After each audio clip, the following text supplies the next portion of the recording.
원장님 안녕하세요. 주말 잘 보내셨어요? 오늘은 제가 애정하시는 원장님한테 굉장히 텔레파시를 보내면서 강의를 시작하려고 합니다. 텔레파시 받으신 분은 전화 주세요. 자, 오늘은 아로마 테라피 2강 에센셜의 추출 방법에 대해서 알아보도록 할 거예요. 굉장히 짧게 끝나는 강의입니다. 자, 뭐든지 꾸준히 노력해 할 때, 꾸준히라는 거, 반복의 힘이죠. 네, 꾸준히 노력할 때 결국은 변화를 가져옵니다. 네, 그래서 원장님들이 저희가 한 50강으로 이루어진 짧은 강의지만 꾸준히 봐서 본인들 걸로 만드시길 바래요. 자, 2강 아로마의 에센셜 추출 방법입니다. 저희가 아로마 오일을 얻기 때문에 결국은 그런 식물에는 뭐가 있다는 거예요? 오일이, 아주 미량의 오일이 포함되어 있습니다. 엄청난 식물들이 있지만 다 오일이 포함되어 있는 건 아니고요. 아로마로 추출할 수 있는 그 종류는 그렇게 많지가 않습니다. 보통 아로마는 아주 전체적으로 아로마로 추출되는 게 제가 알기로는 65가지, 60가지, 보통 이제 50가지. 근데 이제 국제 시데스코라든가 이런 기준에는 한 30가지 정도를 시험을 보죠. 네. 그런 것처럼 그 식물에서 얻어지는 그런 그 아로마 향을 가지고 있는 식물은 많지가 않다는 거죠. 얻어서 저희가 쓸 수 있는 거는. 사실은 어떻게 보면 이런 에센셜을 얻어서 쓸 수 있다는 게 굉장히 저희한테는 혜택이에요. 그래서 아로마 오일을 그냥 화장품 같은 어떤 개념으로 사용하셨다면 오늘 아마 추출 방법을 알고 사용하시면 좀 더 한 방울을 귀하게 사용하실 거라고 생각합니다. 자, 근데 그 오일을 머금고 있는 부위가 다 달라요, 식물마다. 뿌리에 있는 게 있고, 꽃에 있는 게 있고, 줄기에 있는 게 있죠. 그래서 그거에 따라 그 오일의 추출 방법도 조금 달라집니다. 식물체에서 보통 자연 상태에서 농도에 있을 때는 오일의 양이 0.01에서 한 0.2% 이내에 있다고 해요. 근데 이제 어떤 식물은 그 수독할 수 있는 양이 많기도 하고, 어떤 식물은 정말 엄청난 양을 많이 넣어야만 아주 겨우, 아주 엑기스처럼 한 방울 정도 에센스가 나오기도 하죠. 그거의 그런 수독률에 따라서 아로마의 가격이 달라집니다. 당연히 귀하고 어렵게 얻어지는 아로마는 가격이 좀 고가의 아로마가 될 것이고, 좀 많은 양을 추출할 수 있는 거는 조금 더 우리가 편하게 경제적인 아로마를 얻을 수 있겠죠. 식물에 따라 그 수독의 차이가 많이 난다는 거죠. 자, 예를 들어서 장미는 한 2,500kg 정도, 저희가 이제 저희 장미는 4,000송이가 들어있는 장미다 이렇게 얘기하거든요. 그런 것처럼 2,500kg 정도에 겨우 1kg 정도의 그 오일을 얻을 수가 없고요. 라벤더 같은 경우는 100kg만 해도 약 2kg의 오일을 얻어진다고 해요. 그 다음에 과일, 오렌지인 경우는 한 방울을 얻기 위해서는 보통 몇 개의 오렌지가 들어가는지 한번 생각해 보셨어요? 7, 80개가 들어간다고 합니다. 엄청나죠, 원장님? 그래서 원장님, 그동안 그냥 한 방울을 여기 한 방울, 두 방울 이렇게, 물론 의미 있게 쓰셨지만 의미 없게 쓰셨다면 앞으로는 그 오렌지 한 방울을 쓸 때 여러분이 오렌지 몇 개를 넣는다고 생각해요? 이 한 방울이 7, 80개에서 얻어지는 그런 고농도의 아로마구나 라고 생각하신다면 결코 그 한 방울의 의미를 가볍게 여기지 않으실 거예요. 그만큼 뭐가 농축되어 있어요? 식물의 에너지가 농축되어 있다는 겁니다. 그래서 우리가 이 식물의 에센스는 그런 소리가 나죠. 그렇게 얘기하죠. 식물의 영혼, 식물의 심장이라고 합니다. 자, 여러분 지금 오늘 제 목소리 말고 밖에 잡음 소리가 좀 들릴 수 있어요. 네, 저희가 이제 주문량이 오늘 아침에 좀 많아서 지금 이제 밖에서 직원들이 되게 바쁘게 움직이고 있습니다. 예전에는 제가 이렇게 포장할 때 박스 테이프 있잖아요.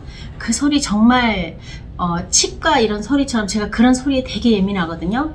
굉장히 신경을 건드려서 싫어요. 근데 요즘은 이제 회사에서 저희가 유통업을 하다 보니까 박스 테이프 소리가 제일 좋아요. 찍찍 박스 테이프 소리가. 그거는 뭐예요? 물건이 나간다는 얘기잖아요.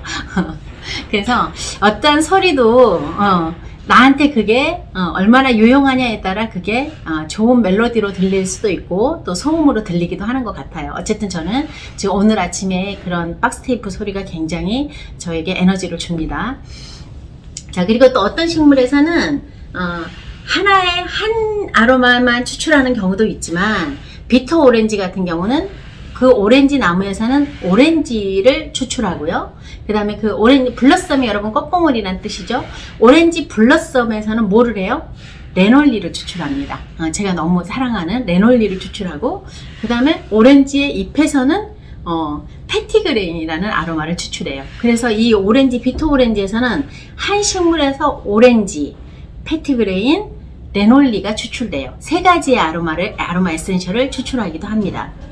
그러면 에센셜의 이런 추출 방법들에는 크게 한 5가지 정도가 있어요. 그래서 이제 첫 번째 추출 방법은 대부분의 아로마가 이 방법으로 얻어집니다. 거의 저희가 사용하고 있는 아로마의 대부분 70~80%가 수증기 중류법에 의해서 얻어집니다. 수증기 중류법이라는 거는 말 그대로 수증기를 넣는 거예요.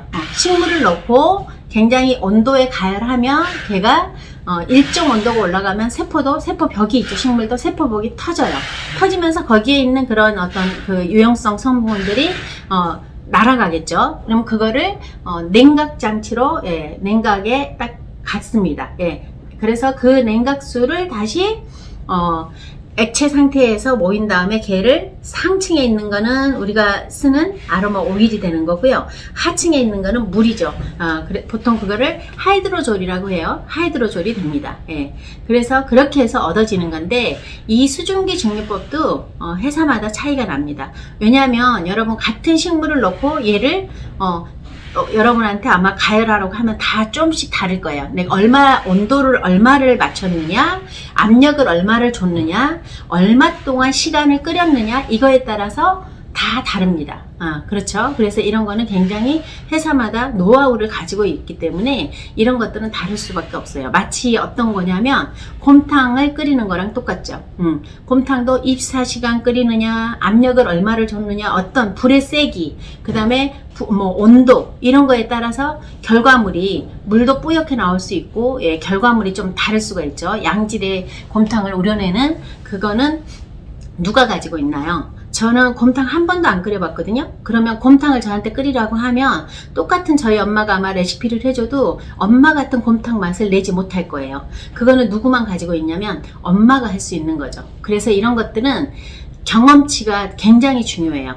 경험. 그 회사가 가지고 있는 노하우가 중요하죠. 그럼 그 회사가 가지고 있는 노하우를 우리가 가서 사실 추출하는 걸 보나요? 그거는 그 회사의 철학이나 회사의 가치를 우리가 믿고 구입하는 겁니다.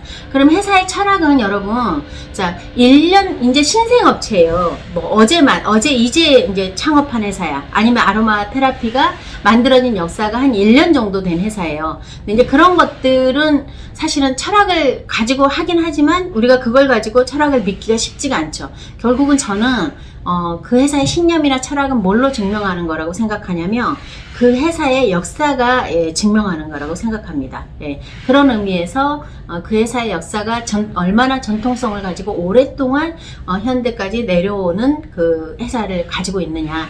특히 아로마 테라피는 약초학이기 때문에 더더욱 그렇습니다. 그런 어떤 회사의 배경, 회사의 노하우, 이런 것들이 굉장히 중요하게 작용하겠죠. 결국은 압력이나 온도나 추출 시간, 이런 것들에 비해서 영향을 받기도 하고, 또한 강하게 우리가 열을 가하기 때문에 예를 들어서 홍삼 같은 경우 인삼인 상태랑 홍삼인 상태는 성분의 조성이 좀 달라진다고 하죠. 열을 가열하는 동안 거기에 있지 않았던 어떤 화학적인 성분이 약간 거기에서 더 유용한 성분들이 더 나타나기도 하고요. 또는 정말 식물의 유용성 성분이 100% 순도를 얻지 못하는, 이제 열에 약해서 파괴되는 성분들은 또 약간 얻을 수 없게 되기도 합니다. 그런 이제 장단점들이 있죠. 장점은 대량으로 얻어질 수 있다, 좀 경제적이다, 그리고 좀 쉽게 보편적으로 얻어진다는 장점이 있습니다. 수증기 증류법은. 그래서 이제 대체로 모든 아로마는 수증기 증류법으로 얻어지고요. 자, 두 번째 추출법은 압착법입니다. 압착법도 말 그대로예요. 압착한다는 거는 우리가 횟집에 가서 이렇게 그 비린내를 없애기 위해서 레몬을 짜기도 하잖아요. 그런 것처럼 과일을 직접 따서 걔를 압착하는 건데, 과일의 유용성 그런 성분들을 잃지 않기 위해서 과일을 냉각시킵니다. 그래서 압착법은 사실은 압착법이라고 얘기하지 않고 냉각 압착법이라고 얘기를 해요. 과일을 냉각 상태에서 압착하기 때문에. 근데 여기서 과일의 중요한 거는 거의 어떤 그 과정을 거치지 않기 때문에 유기농 재배라야 됩니다. 예, 뭐 예를 들어서 농약이라든가 그런 것들이 뭐 뿌려진다면 절대로 안 되겠죠. 우리가 그냥 과일 따서 옷에 씩씩 문질러서 먹는다고 생각하면 돼요. 그렇게 얻어지는 게 바로 압착법입니다. 그래서 이런 압착법은 대신에 뭐만 얻을 수 있어요? 시트러스 계열의 과일만 얻을 수 있다는 단점은 있죠. 대신에 자연 상태에서 그런 화학적인 조성을 거의 순수하게 거의 100% 그대로를 얻을 수 있다는 장점이 있고요. 또한 시트러스 계열은 우리가 알다시피 좀 산화가 빠릅니다. 그렇기 때문에 개봉하고 좀 빨리 사용해 주시는 게 좋고요. 여기서 이제 저희가 개봉 기간 이런 것들을 얘기하자면, 시트러스 계열은 저희가 시트러스 계열뿐만 아니라 화장품은 이제 뭐 사용 기간이 있잖아요. 근데 저는 항상 이제 원장님들한테 제가 말씀하는 게, 화장품의 사용 기간은 시계는 언제부터 돌아간다? 정지되어 있는 시계가 뚜껑을 열기 시작하면서 굉장히 빨리 시계가 돌아갑니다. 그래서 화장품은 개봉한 후에 가 굉장히 중요해요. 개봉 후가 시계가 아주 이제 본격적으로 스타트 한다고 생각하시면 됩니다. 그래서 어떤 화장품도 개봉 후에 가능한 빨리 사용해 주는 게 좋겠죠. 예, 그래서 압착법을 제가 설명을 했고요. 자, 그 다음에 냉침법이 있습니다. 냉침법이라는 거는 냉침법도 있고 온침법도 있습니다. 예. 근데 이제 일반적으로 냉침법은 옛날부터 고대로부터 사용되는 방법이에요. 근데 이만한 어떤 프레임, 그 왁스가 있는, 기름 있는 그런 왁스에 예전에는 이제 동물의 유지나 이런 거를 사용했죠. 그런 거를 꽃잎을 하나하나 따서 올리는 겁니다. 예. 꽃잎을 하나하나 따서 올리죠. 이제 보통 장미, 로즈나 자스민 같은 게 그렇죠. 그러면 그 꽃잎들이 왁스에 스며들어요. 그러면 이제 그 왁스는 이 꽃잎의 성질이 좀 스며들겠죠. 그럼 걔를 한 24시간 정도 있다가 다 걷어냅니다. 걷어내고 다시 한번 다 올려요. 그럼 또 스며들고 또 걷어내고 이런 것들을 반복적으로 합니다. 예, 그래서 보통 뭐 자스민 같은 경우에 이제 가끔 볼 수 있는데, 포마드 넘버 37, 뭐 36 이렇게 한다는 거는 그걸 몇 번 했다는 거냐면, 그런 순환적인 거를 한 37번 했다는 얘기죠. 그렇게 해서 한 아로마가 얻어지는데 걸리는 시간이 뭐 10주 이상 이렇게 소요됩니다. 그래서 엄청나게 귀하게 얻어지는 거죠. 그래서 저는 이 에센셜 오일은 제가 돈을 주고 사서 사용할 수 있다는 가트가 굉장히 큰 혜택이라고 생각해요. 예, 그렇게 생각하면서 사용하시는 겁니다. 그래서 어쨌든 그런 이파리가 다 스며들면 이제 걔는 하나의 왁스에서 완전히 로즈가 다 스며든 왁스가 되겠죠. 그 상태를 뭐라고 얘기하냐면 포마드라고 얘기합니다. 식물의 꽃 향기가 완전히 스며든 그 상태를 포마드라고 얘기해요. 그럼 그 포마드를 다시 알코올을 이용해서 지방과 에센셜을 이렇게 분리하는 거죠. 유지와 에센셜을 분리하는 겁니다. 그러면 이제 우리가 아주 순도 있는 에센셜이 얻어지죠. 그렇게 얻어지는 방식의 아로마를 앱솔루트 방식의 아로마라고 얘기를 해요. 그래서 앱솔루트 방식, 앱솔루트 로즈, 앱솔루트 자스민 이런 것들이 굉장히 가격이 비쌀 수밖에 없는 이유입니다. 예. 그래서 그렇게 앱솔루트 방식으로 얻어지는 거고요. 그렇게 하는 방식이 바로 냉침법이고요. 또 이제 비슷한 방법인데 솔벤트 추출물이라고 얘기해요. 용매 추출법이죠. 근데 이제 그 나무에 프랑켄센스 같은 거죠. 수지. 나무가 이렇게 상처가 나잖아요. 외피가. 그러면 그 상처를 회복하기 위해서 그런 진액을 분비되죠. 나무에서. 그거를 이제 보통 우리가 수지, 뭐 소나무의 송진 같은 거죠. 수지라고 하는데, 그런 것들을 이제 이렇게 추출하는 그런 방법입니다. 그렇게 해서 얻어지는 방법이 바로 솔벤트 추출물이고요. 예. 그 다음에 또 이산화탄소 추출물이라는 게 있어요. 우리가 대기 중에는 다 이산화탄소가 있잖아요. 그거를 이렇게 저온 고압으로 어떤 장치에서 저온 고압으로 누르면 걔가 어떻게 되냐면 액체 이산화탄소가 돼요. 그리고 거기에서 좀 더 그거를 더 강도를 높이면 고체 이산화탄소가 됩니다. 근데 고체 이산화탄소는 여러분이 아는 드라이 아이스. 예, 뭐 베스킨 라빈스에 우리가 아이스크림 사면 나오잖아요. 이렇게 연기 나는 거. 그거 바로 그게 드라이 아이스예요. 그게 고체 이산화탄소를 활용한 거고요. 아로마 에센셜은 그 액체 이산화탄소가 용매 작용을 하기 때문에 아로마 에센셜을 추출하는데 그 고순도의 아로마 에센셜을 추출하는데 사용됩니다. 그래서 이산화탄소 추출물로 되는 그 에센셜 오일들은 CO2라고 적혀 있어요. 이산화탄소라는 표기가 되어 있고요. 이산화탄소를 추출하는 거는 이거는 이제 현대에 와서 추출되는 방법인데 보통 이제 굉장히 이 설치 비용이 비싸요. 설치 비용이 비싸고 대신에 뭐 어떤 열을 가하거나 이런 걸 가하지 않기 때문에 그런 화학적인 그런 조성이 좀 깨지지 않겠죠. 그래서 약간 비교적 고순도의 아로마 에센셜을 얻을 수 있다는 장점은 있습니다. 자, 여러분 그렇게 해서 제가 오늘은 에센셜의 추출 방법에 대해서 간단하게 알아봤어요. 수증기 중류법 70-80%의 아로마를 하는 거, 그 다음에 수증기 중류법은 가장 큰 장점은 경제적이라는 거, 많은 수득률을 할 수 있다는 거, 대부분 아로마를 얻는다는 거, 그런 장점이 있죠.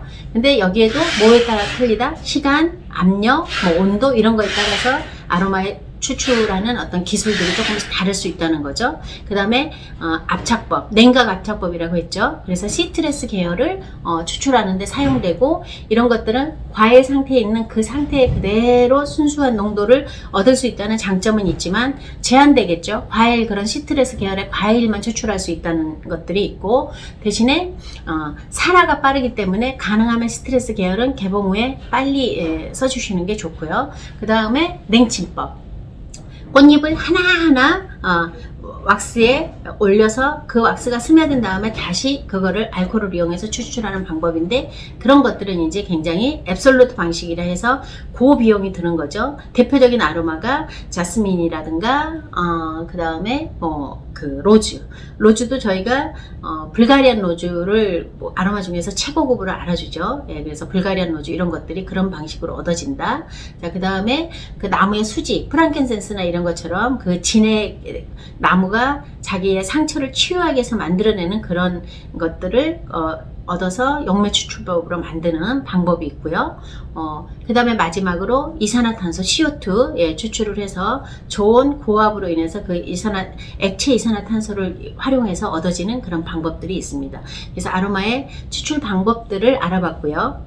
그런 이런 추출 방법에 따라서 가격 차이가 좀 일부 영향을 미치겠죠. 영향을 미치는 중요한 요소도 된다라고 말씀드립니다. 자, 이렇게 해서 오늘은 아로마의 추출 방법에 대해서 알아봤고요. 3강은요, 추출 부위에 따라 참 재밌어요. 추출 부위에 따라 효능이 다릅니다. 그거는 실제로 식물이 꽃잎은 어떤 유혹하는 향이 있고, 줄기는, 저희가 보통 이제 이산화탄소나 이런 것, 그러니까 대사작용에 주로 사용하는 향이 있고, 이런 것처럼, 추출 방법에 따라 쓰이는 용도가, 조금씩 다르기 때문에 다음 강에서는 아로마의 추출 부위에 따른 효능에 대해서 저희가 또 간략하게 알아보도록 하겠습니다. 자, 원장님 오늘 하루도 파이팅 하세요. 항상 저는 에스테틱도 사랑하고요. 원장님들 사랑합니다.